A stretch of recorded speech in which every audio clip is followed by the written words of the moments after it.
Assalamualaikum warahmatullahi wabarakatuh. Kami dari kelompok 10 akan menjelaskan mengenai analisis sistem pengendalian PT Pertamina.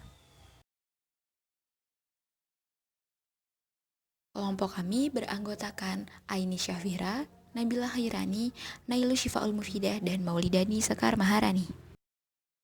Proses pengendalian dalam bukunya, Supriyono menjelaskan mengenai pengendalian manajemen yang meliputi metode, prosedur, dan cara-cara yang digunakan oleh manajemen untuk mempengaruhi para anggota organisasi agar melaksanakan strategi dan kebijakan secara efektif dan efisien dalam rangka pencapaian tujuan organisasi.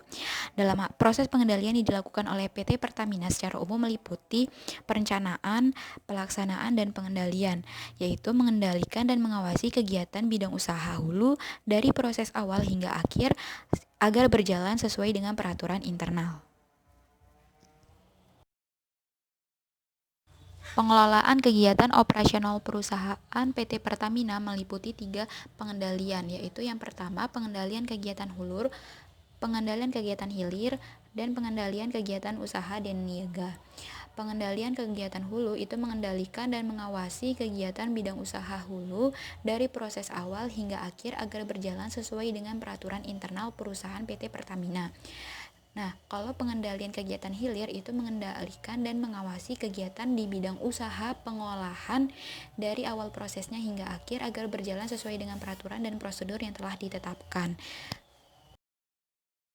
Lalu yang selanjutnya adalah pengendalian kegiatan usaha dan niaga yang meliputi 4 komponen. Yang pertama adalah mengendalikan dan mengawasi kegiatan di bidang usaha pemasaran dan niaga dari proses awal hingga proses akhir agar berjalan sesuai dengan peraturan. Yang kedua adalah mengawasi pelaksanaan sistem penanganan muatan dan transportasi untuk menghindari penyimpangan distribusi BBM dan NBBM atau petrokimia. Yang ketiga adalah menerapkan sanksi yang tegas bagi mitra penyalur BBM dan NBBM atau petrokimia yang melanggar peraturan dan atau perjanjian kontrak yang telah disetujui. Yang keempat adalah melakukan pengendalian dan pengawasan terpadu dalam penyediaan dan penggunaan sarana transportasi untuk penyaluran BBM dan NBBM atau petrokimia. Selain proses pengendalian di pengelolaan kegiatan operasional perusahaan, terdapat pengendalian di tata kelola teknologi informasi. Pengendalian di sini mempunyai prosedur dan indikator yang tepat untuk mengukur efektivitas pengelolaan teknologi informasi. Kemudian mempunyai prosedur baku dalam menangani permasalahan teknologi informasi yang terjadi. Melakukan pemantauan secara berkala, membuat laporan secara berkala kepada direksi mengenai kinerja teknologi informasi, dan bersama-sama fungsi pemakai menetapkan tingkat layanan yang disepakati atau service level agreement dan direksi secara berkala. Selain itu, terdapat administrasi dan pengendalian. Setiap aset yang dimiliki oleh perusahaan didukung dengan dokumen legal yang menunjukkan kepemilikan yang sah. Dalam hal aset yang tidak mempunyai dokumen pendukung harus ditelusuri asal-usulnya agar dibuat berita acara yang melibatkan fungsi-fungsi terkait seperti hukum dan perundangan untuk memproses dokumen legal yang diperlukan. Fungsi hukum atau legal officer bertanggung jawab untuk memastikan tingkat keabsahan dari dokumen kepemilikan atas aset perusahaan. Fungsi keuangan bertanggung jawab terhadap pengelolaan pengarsipan dokumen tersebut. Dan sistem administrasi aset yang meliputi penerimaan, mutasi, penurunan nilai, pengakuan, pencatatan, pengkodaan, penghapusan, dan pelaporan aset dilaksanakan dengan berbasis teknologi informasi. Ada juga beberapa komite yang bertanggung jawab terhadap berbagai macam pengendalian di PT Pertamina. Di antaranya, Komite Audit.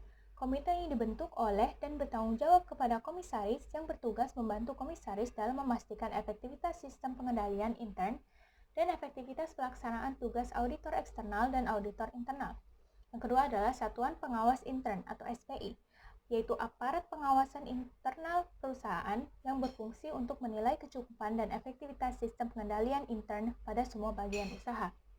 Selain itu, dalam pengelolaan aset juga meliputi kegiatan pengadaan atau penambahan, pemanfaatan, pemeliharaan dan pengamanan, penyelesaian permasalahan, pelepasan dan penghapusan, pengembangannya baik oleh internal perusahaan maupun bersama investor, administrasi, dan juga pengendalian. Pengendalian keuangan. Ukuran pengendalian keuangan tradisional terdiri dari analisis rasio dan analisis anggaran. Analisis rasio menggunakan data-data dari laporan keuangan perusahaan. Sedangkan analisis anggaran terdiri dari standar kuantitatif serta penyimpangan antara standar dan penggunaan sesungguhnya. Pengendalian keuangan yang sudah berjalan di PT Pertamina diantaranya setiap unit kerja mempertanggungjawabkan pengelolaan keuangan kepada pimpinan. Pimpinan unit kerja memonitor, mengevaluasi pengendalian untuk kinerja organisasi. Kinerja merupakan hasil akhir suatu kegiatan.